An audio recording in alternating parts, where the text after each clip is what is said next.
Hello, my friends. Just a kind of continuation of what I spoke of yesterday in reference to the red heifers, and how there is a group of people that call themselves Christians that are looking upon this golden or red heifer event that they're going to sacrifice in Israel, and they believe that it's coming from God. It's a complete blasphemy. It's a complete rejection of Jesus Christ and his sacrifice. It's a rejection of the new covenant. And I don't believe that most of them even realize that they do it. To say that God has ordained the Jews to sacrifice a red heifer and build another temple, and that by doing that, by building with their own hands and doing these sacrifices themselves, that Jesus Christ and his sacrifice was unimportant. It meant nothing. Literally, it did nothing if the Jews are able to just sacrifice a red heifer and build a temple and Jesus will come back and save them. Then literally Jesus's first coming meant absolutely nothing. It did nothing. It accomplished nothing. Because you either believe in Jesus Christ and him alone as what he declared, or you believe in a bunch of other things plus Jesus Christ. There's no way of getting out of this situation for them that think that the red heifer has importance in this sacrifice. So just to show you that by doing these things, it is greatly displeasing to God, because we were a people who once belonged to him and were once his, who were once faithful, but then departed from that for things such as this, to lust and follow after things that your eyes can see, rather than be patient and wait on the kingdom that is to come, the kingdom that he brings with him when he returns. As I spoke of in the last video, they raised up this golden calf in 1948 by their own hands. It was the Zionist church leaders who got all of America on board, and this began a lot earlier than that. It began really with dispensationalism, which got all of the American evangelicals on board, that this was all required to bring the end. Now, I'm sure you all have heard before of a self-fulfilling prophecy. So what they're saying essentially is not incorrect. They're bringing about the end, but it's the intentions of the heart that God looks at. And you say, well, what is the big deal? They're talking about the red heifers as having importance for the Jews, and that is indeed ushering in the end times. It's going to bring in the rapture. Here's the important part of that, is that those who know the Lord look at this and understand what this is and see the evil of it, see that people are bringing it about to attempt to bring Jesus to return. In other words, entice God to returning, because they're saying, look, there's the red heifer, here's the Jews back in place, we're helping God to build his kingdom on earth so that he can return and we can have the end of days, and then we'll no longer have to be here and serve. They're wicked servants. In their heart, they are plotting to do the works that God promised to do. They're trying to do it without him commanding them to do it, and they're lusting after a foreign god in order to accomplish it. And that foreign god to Christians is Satan. And he's not foreign as though we don't see his presence in the world. He's foreign to us who worship the Lord, because it's two different voices. So their defense will be, oh no, well, we're not really saying that, Jews are the right way, and we're not really saying that Christ isn't important and that he didn't matter. We're not really saying that. But exactly what their doctrine teaches is that. They're saying that we can build to God ourselves, because they're giving that honor to the Jews. Well, the Jews are going to build a temple. They're going to sacrifice a red heifer. God is going to look to them with favor because they're doing all of these works with their hands, because it's really them that believe they can work their way to God. Because that's what they teach all day long. No works at all. There's no works required for your salvation. Jesus Christ and nothing else. How many times have you heard that from these same people? They don't believe what they say. Because if they believed in Jesus Christ and him alone, they would be looking at those who call themselves Jews sacrificing red heifers and seeing the utter uselessness of it. Because none of that means anything to God other than they're doing sacrifices to foreign gods, which what does God do with that? He judges that, and he punishes that, and he has to fix that situation. Because what Israel has done, why I believe it is the abomination that once it's set up brings about desolation within that generation. We're at 76 years of that generation. Generation typically is looked at as 70 to 80 years. The temple, the second temple, built by human hands, inspired by God, was torn down in 70 AD. We know Jesus was born roughly somewhere around 0 to 6 BC.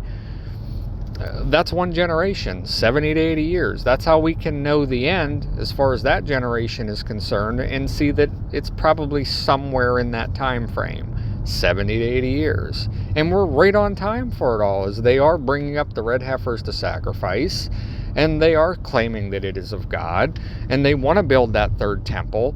And what happens because of this place that America and the United Nations has built up as a proxy over there in the Middle East? Well, everybody wants to have a part of that. It brings about World War III. It brings about all the intentions of these world leaders. It brings about evil. It brings about chaos. It's just exactly what they all want to bring into the world. That's what Satan desires. So it is the abomination that brings forth desolation, and it's been set up, and it's been set up for 76 years. So what they're saying is a self-fulfilling prophecy. If you build it, he will come. Yes, indeed he will, but not for the reason you believe. That's where the intentions of the heart come in. Anyone that walks with the Lord would be able to recognize this and know that what is happening is not by God's blessing, but by God's curse. So they think that they're speeding up the times of the end, or they're helping to bring about the end, whenever all they're doing is bringing about the judgment of God that he promised, because God had already foresaw the end. Know the end from the beginning. So what they're doing is lusting after and being enticed from a foreign god, which is Satan, towards giving their birthright away to the synagogue of Satan, calling the Jews who call themselves Jews chosen, whenever it is those who believe in Christ whom are chosen and elect. They're giving away that birthright like Esau did. And they're standing today cheering all of these things on and saying, we're not going to be here to see any of this, because God's going to pour out his judgment on the world. He's going to come back to the Jews, and despite that they never came to Christ, and they built a temple apart from God, and are sacrificing red heifers apart from God, and we've helped them do all that apart from God, but somehow God's going to still give them favor, because that's the old covenant, and that's what it says. And therein lies the problem, is their recognition. They don't believe that the old covenant, that everything of that old covenant led to Jesus Christ. They don't believe his first coming. So they don't understand the significance of these red heifers, because they don't understand the significance of Jesus' first coming and what he came to do and what he came to set up. He explained the kingdom of heaven to be like that of a mustard seed.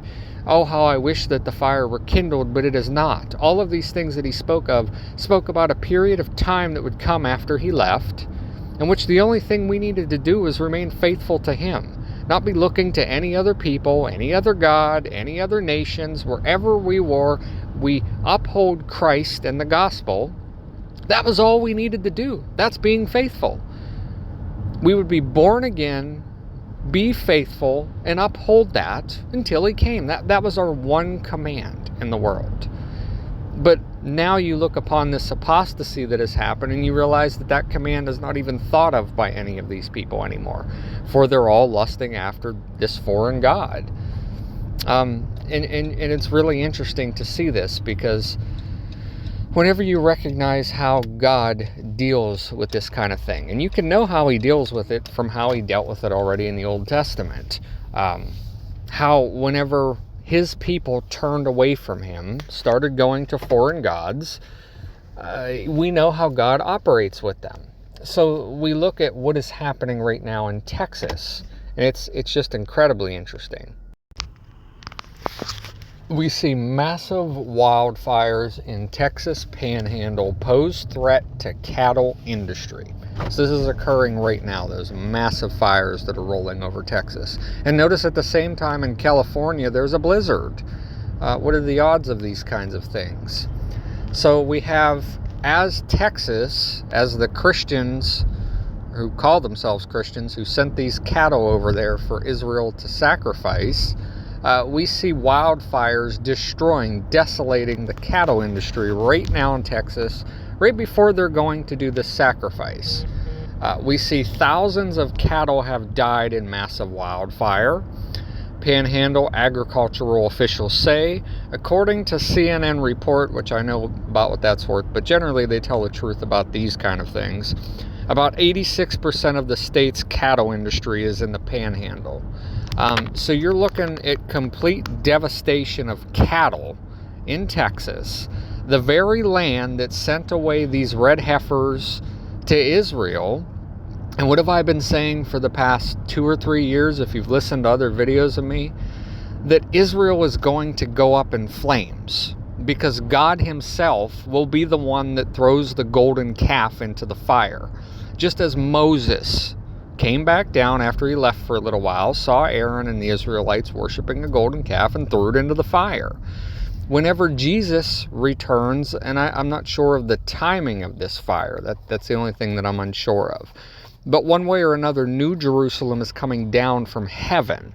The old Jerusalem that's there is like a molten shell. It was once worth something, but then something greater came.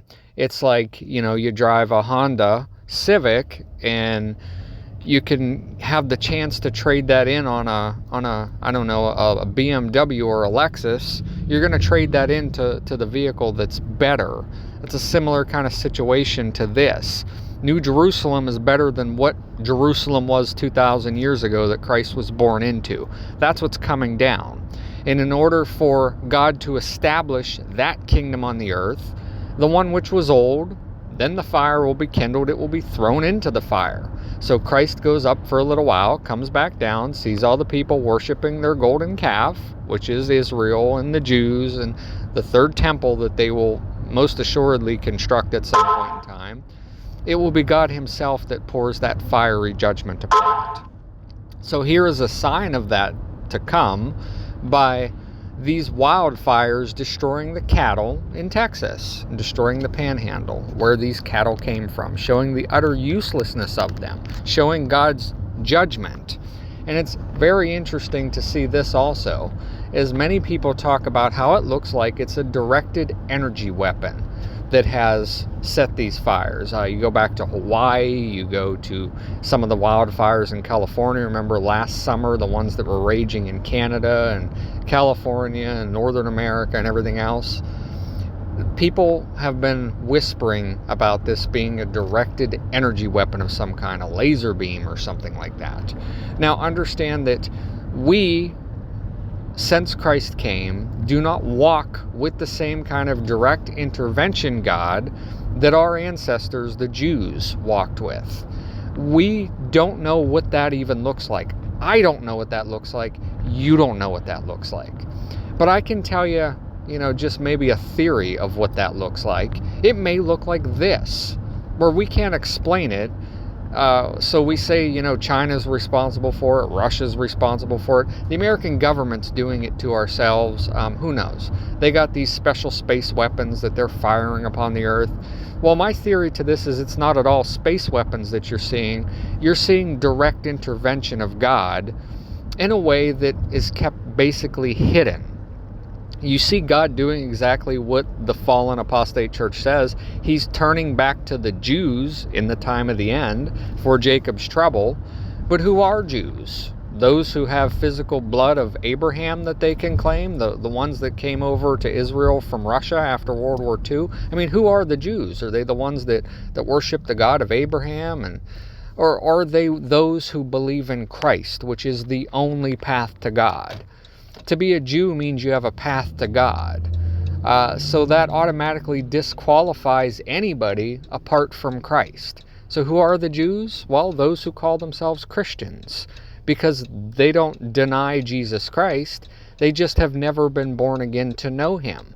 They're ever seeing but never perceiving. They're doing everything exactly the same as the Pharisees and Sadducees and scribes did 2,000 years ago when Jesus walked the earth. You ever leave a comment on somebody's video and they delete your comment and then send you a nasty message with a bunch of scripture copy pasted to you so that you know you're wrong and they're right? Well, that's what the Pharisees did with Jesus. They murdered Jesus because they didn't like what he said. They disagreed with the word because his voice was not the voice that they knew, which was of their father, the devil, as Jesus pointed out. The apostate Jews 2,000 years ago, the Pharisees, the Sadducees, the scribes, you name it, is exactly what has happened to the Christians 2,000 years later. Only now we call them Protestants and Catholics and Jehovah's Witnesses and you name it. Same exact scenario. Their father is of the devil because that's who they believe in and follow, even though they still say that Christ is their Lord, Christ is the Messiah. Well, some of them say that, not even all of them say that. But you look at what they're doing, for instance, you can look at a Catholic, very easy to understand. They've replaced Jesus with Mary in all ways. Their Eucharist is the physical body and blood of Christ that a piece of bread is turned into whenever Christ is whole. He's not chopped up into little bits every time a preacher says a prayer. These kind of things are easy to see. That's exactly what they did 2,000 years ago also. That's why whenever Jesus came and performed for them, they did not recognize him. Nor do the Christians today recognize the works of God, because they're looking for something completely different than what it is. And I wager that these directed energy weapons, maybe they're not at all of any government of the world. Maybe this is God's direct intervention that we're just beginning to get a taste of. Because he's beginning to show the Jews, who are Christians, the only ones eligible, because it's not the blood of Abraham anymore, it's the blood that was spilled on the cross that makes one a believer. It's not the circumcision of the flesh, it's the circumcision of the heart. It's not who your parents were, it's who you are, whether you have been born again of a new creation and believed or not. All of these things that they reject it because they still have the same blindness that their ancestors 2,000 years ago did. The same blindness that is put over the whole earth until all things be fulfilled on the face of it. Everything that Jesus spoke of is playing out in front of your very eyes right now. And the spiritual eyes can see all of these things, but then when you see things with your physical eyes that don't match up, then you can put it into a place. Maybe this is a spiritual connection. Maybe this is God's direct intervention. Maybe he's showing his displeasure to the Jews from pronouncing this judgment of fire upon them. Maybe he's foreshadowing what he's going to do in the future for those who have taken this path. And none of them can see any of this that I speak of because they're all blinded to it. And why are they blinded to it? Because they have loved not the truth. They have taken other people and other gods and other nations. They've taken the old covenant. They've put themselves back in the bondage of the law, worshiping Jewish feast days and Jewish holidays and looking at Jewish calendars and Jewish traditions and everything else Jewish, completely rejecting everything that Christ came to do. That we were not to live under the same bondage of the law. That we were set apart and different from the law. We were under grace, and the only command that we had was to maintain until Christ returned. That we would be persecuted, that we would be troubled. But take heart, because the world did all of these things to Jesus first, and he's an advocate for us now because of that. Where we don't see God's intervention on our life, we know he still is intervening on our life. But here's the opposite of that. They say that the third temple is going to be risen up by the Jews. This red heifer is a sign of that.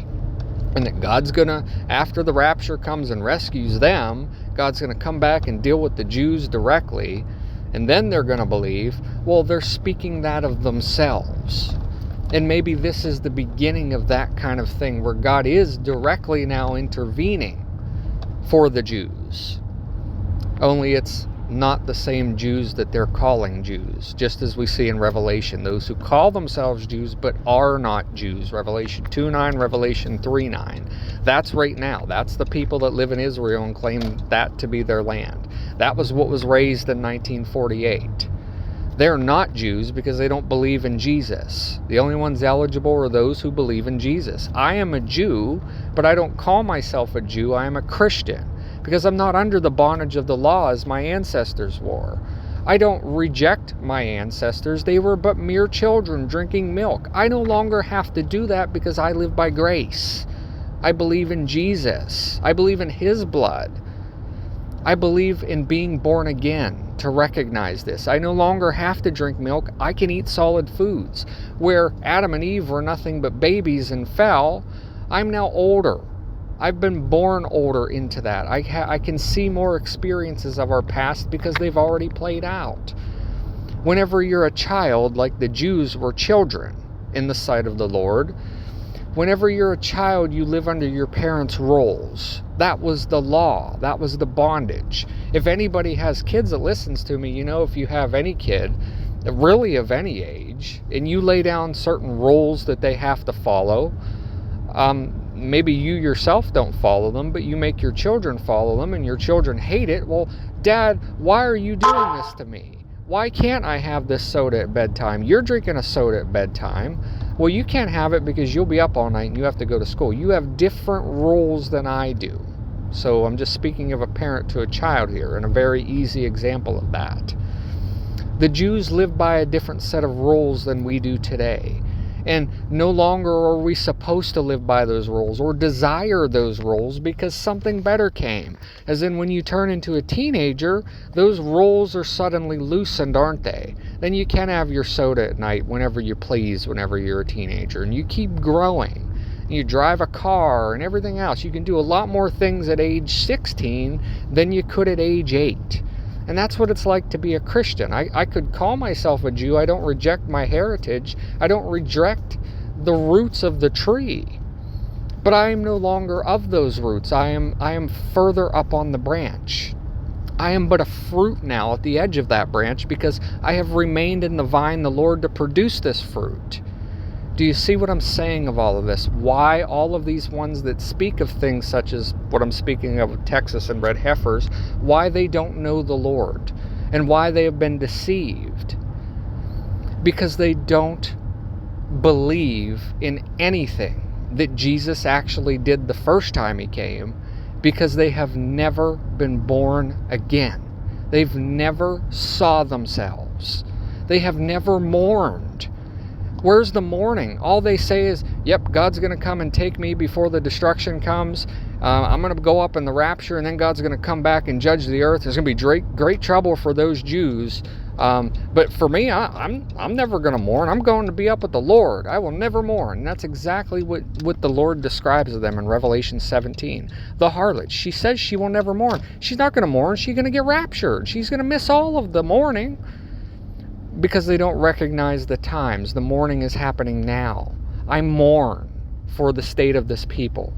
Anybody who knows the Lord mourns for the state of this people. We are not rebellious to that point. We mourn now so that nothing more is required of us come the time of the Lord. Because what did the Lord do? His blood was spilled for you and for me, if we only could believe it. Death in this physical world, where art thou, sting? Do we go down to Hades? No, we go up. Without even dying, we're changed in the twinkling of an eye for simply believing what Jesus said 2,000 years ago. But you can only believe that if you've been born again, if you've saw yourself, if you've seen the works of your own hand and repented of it. Realize that none of us, this whole state of being human on this earth, living in death, that none of this is what we were meant to be in. And that in Christ is the way out of it, the key, the jailer unlocking the cells. But God isn't going to force you to believe that or understand that or want that. You have to see yourself in order to see these things. And that's why you get this whole New Age thing. Well, look inwards and feel the vibrations and all of this nonsense, because literally Satan will take something that is true and make it false and spin it so that everybody who hears these things goes down a different path other than the scriptures and the truth. And that's what happens. That's what's happened to us, and that is the state of the apostasy that we are in right now in this world. So I believe that these directed energy weapons, they say, very well could be the beginning of the direct intervention of God on a people who don't even know what it looks like. God bless.